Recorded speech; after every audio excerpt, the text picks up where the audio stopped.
नमस्ते। अच्छा, कभी ऐसा होता है ना कि बिना किसी खास वजह के हम बहुत थका थका सा और भारीपन महसूस करते हैं। आज हम इसी छुपी हुई थकान के पीछे का राज जानने वाले हैं और ये भी समझेंगे कि हम दोबारा हल्का और एनर्जेटिक कैसे महसूस कर सकते हैं। चलिए इस सवाल पर जरा सोचते हैं। क्या कभी ऐसा महसूस हुआ है कि शरीर तो एकदम ठीक है, कोई बीमारी भी नहीं है, सब कुछ अच्छा चल रहा है, लेकिन फिर भी मन में एक अजीब सी बेचैनी और थकान बनी रहती है? ये एक बहुत ही कॉमन फीलिंग है, पता है, और आज हम सब मिलकर इसकी जड़ तक पहुंचेंगे। अच्छा, जरा सोचिए, एक मुसाफिर है जो एक लंबे सफर पर निकला है और उसकी पीठ पर ना एक बहुत भारी बैग है। अब जैसे जैसे वो आगे बढ़ता है, हर कदम के साथ उसे वो बैग और भी भारी लगने लगता है। असल में ये भारी बैग और कुछ नहीं, हमारी अपनी ही चिंताएं और परेशानियां हैं, जिन्हें हम अकेले अपने मन में लेके घूमते रहते हैं। तो एक नजर डालते हैं कि आज हम क्या क्या समझने वाले हैं। पहले हम अपनी छुपी हुई थकान के बारे में जानेंगे, फिर कैथार्सिस मेथड क्या होता है ये समझेंगे, इसके बाद कुछ असल जिंदगी की कहानियां देखेंगे और 4 परतों से प्रेरणा लेंगे। फिर एक एक्शन प्लान बनाएंगे और आखिर में जो भी जरूरी बातें हैं उन्हें दोहराएंगे। तो चलिए शुरू करते हैं हमारे पहले टॉपिक से, हमारी छिपी हुई थकान। यहाँ हम समझेंगे कि हमारी इस थके थके रहने का असली कारण क्या है। देखिए, होता क्या है ना, जब हम अपनी चिंताओं को उस मुसाफिर के भारी बैग की तरह अपने मन में ही बंद करके रखते हैं, तो धीरे धीरे हमारा स्ट्रेस बढ़ने लगता है, हमारी एनर्जी कम होने लगती है, इमोशनल हेल्थ भी कमजोर हो जाती है और फिर सिर दर्द और तनाव जैसी फिजिकल प्रॉब्लम्स भी दिखने लगती हैं। मतलब शरीर तो ठीक होता है पर मन थक जाता है। तो सवाल ये है कि इस दिमागी बोझ का इलाज क्या है? अच्छी खबर ये है कि इसका एक बहुत ही सिंपल और बहुत असरदार सॉल्यूशन है, जिसे कहते हैं कैथार्सिस मेथड। तो इस मेथड का नाम है कैथार्सिस। अब ये शब्द सुनने में थोड़ा मुश्किल लग सकता है ना, पर इसका मतलब बहुत ही आसान है। कैथार्सिस को मतलब है अपनी फीलिंग्स को बाहर निकालकर अपने मन के प्रेशर को रिलीज करना, बिल्कुल वैसे ही जैसे प्रेशर कुकर की सीटी से भाप निकलती है और अंदर का प्रेशर कम हो जाता है। जब हम अपनी परेशानियां किसी को बता देते हैं और उसके बाद जो हल्कापन महसूस होता है ना, बस वही कैथार्सिस है। अच्छा, अब यहाँ देखिए, 2 तरह की सोच है। एक है पुरानी सोच जो कहती है कि अपनी परेशानियां अंदर ही रखो, किसी को मत बताओ, अकेले सब संभालो। और दूसरी तरफ है एक नई और हेल्दी सोच जो कहती है कि अपनी चिंताएं शेयर करो, बात करके मन का बोझ हल्का करो और अपने शरीर और मन दोनों को आराम दो। ये 2 बिल्कुल अलग अलग रास्ते हैं, है ना? और जब हम इस नई हेल्दी सोच वाले रास्ते पर चलते हैं तो इसका रिजल्ट क्या होता है, ये एक बहुत जरूरी बात है, इसे ध्यान से समझिएगा।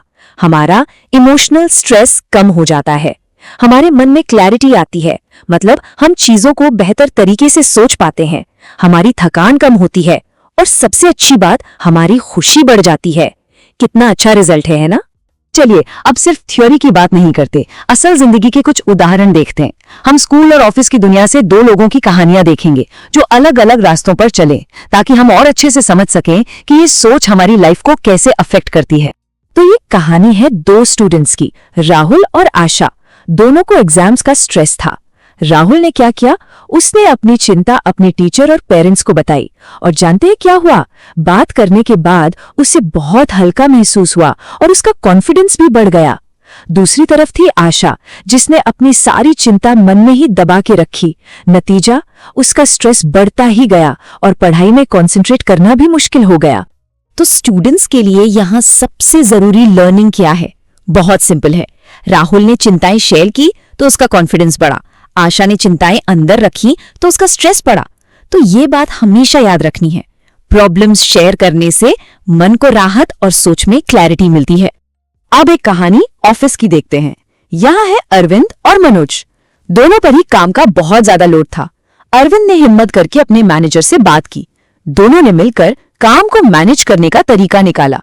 इससे अरविंद का स्ट्रेस कम हुआ और उसकी प्रोडक्टिविटी भी बढ़ गई। लेकिन मनोज, वो चुपचाप चिंता करता रहा। इससे क्या हुआ, उसका स्ट्रेस और बढ़ गया, काम में गलतियां होने लगी और वो बुरी तरह थक गया। तो जो लोग ऑफिस में काम करते हैं उनके लिए यहाँ एक बहुत जरूरी बात है। अरविंद ने कम्युनिकेट करके प्रॉब्लम सॉल्व की, जिससे स्ट्रेस कम हो गया। मनोज ने अपनी चिंता छिपाई तो टेंशन और बढ़ गई। तो इसे याद रखिएगा, ओपन कम्युनिकेशन से काम और मेंटल हेल्थ दोनों बेहतर होते हैं। अच्छा, अब तक हमने जो भी सीखा उसे और मजबूत करने के लिए हम 4 अलग-अलग लेयर्स से इंस्पिरेशन लेंगे। हम देखेंगे कि ये तरीका इतना पावरफुल और भरोसेमंद क्यों है। इसके लिए हम कहानियों, साइंस और सक्सेस स्टोरी से सबूत देखेंगे। तो पहली लेयर है हमारी मॉरल स्टोरी।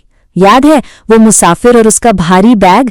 जब उसने अपना बोझ दूसरों के साथ शेयर किया तो उसका सफर कितना आसान हो गया था। ये कहानी हमें सबसे सिंपल लेकिन सबसे गहरी बात सिखाती है, बोझ बांटने से ही हल्का होता है। दूसरी लेयर है साइंस, यानी डॉक्टरों की फाइंडिंग। डॉक्टर्स ने ये पाया है कि जब लोग अपनी प्रॉब्लम्स के बारे में बात करते हैं तो उन्हें फौरन इमोशनल रिलीफ मिलता है, और इसी को साइकोलॉजिस्ट कैथारसिस कहते हैं। ये मेंटल हेल्थ को प्रोटेक्ट करने का एक प्रूवन तरीका है। हमारी तीसरी लेयर है रिलैक्सेशन का नियम। ये एक बहुत ही सिंपल सा रूल है। जब हम टेंशन में काम करते हैं तो हम बहुत जल्दी थक जाते हैं, लेकिन जब हम शांत मन से रिलैक्स होकर और प्लानिंग के साथ काम करते हैं तो हमारी एनर्जी बची रहती है। और हमारी चौथी और आखिरी लेयर है कॉर्पोरेट वर्ल्ड की एक सक्सेस स्टोरी। माइक्रोसॉफ्ट की सीईओ सत्या नडेला, उन्होंने अपनी कंपनी में ओपन कम्युनिकेशन का एक कल्चर बनाया जहां लोग खुलकर बात कर सकते हैं और एक दूसरे को सपोर्ट करते हैं। इसका रिजल्ट क्या हुआ? एम्प्लॉइज का स्ट्रेस कम हुआ और कंपनी को जबरदस्त कामयाबी मिली। ये दिखाता है कि अपनी चैलेंजेस को शेयर करना हमें सक्सेस की तरफ ही ले जाता है। तो हमने काफी कुछ सीख लिया, अब बारी है इसे अपनी जिंदगी में अप्लाई करने की। चलिए अब एक बहुत ही सिंपल और प्रैक्टिकल एक्शन प्लान देखते हैं जिसे हम सब आज से ही शुरू कर सकते हैं। इस नियम का नाम है टॉक एंड रिलीज रूल। ये 3 स्टेप्स का एक बहुत ही आसान सा नियम है। स्टेप 1, जब भी कोई परेशानी हो उसे एक नोटबुक में लिख लीजिए।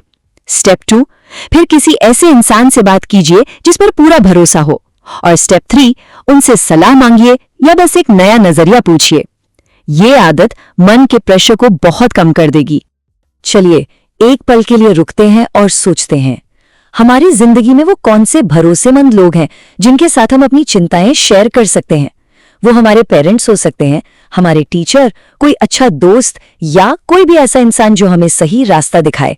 अपने सपोर्ट सिस्टम को पहचानना बहुत जरूरी है। तो हम अपनी आज की इस लर्निंग जर्नी के आखिरी पड़ाव पर आ गए हैं। अब समय है कि हमने जो भी जरूरी बातें सीखी उन्हें एक साथ समेट लें ताकि वो हमेशा हमारे साथ रहें। दुर्गा सर की एक बहुत ही खूबसूरत और गहरी बात है जो हमारी पूरी बातचीत को एक लाइन में बता देती है। मन के अंदर छिपी चिंता भाली हो जाती है, सही व्यक्ति के साथ साझा की गई चिंता हल्की हो जाती है।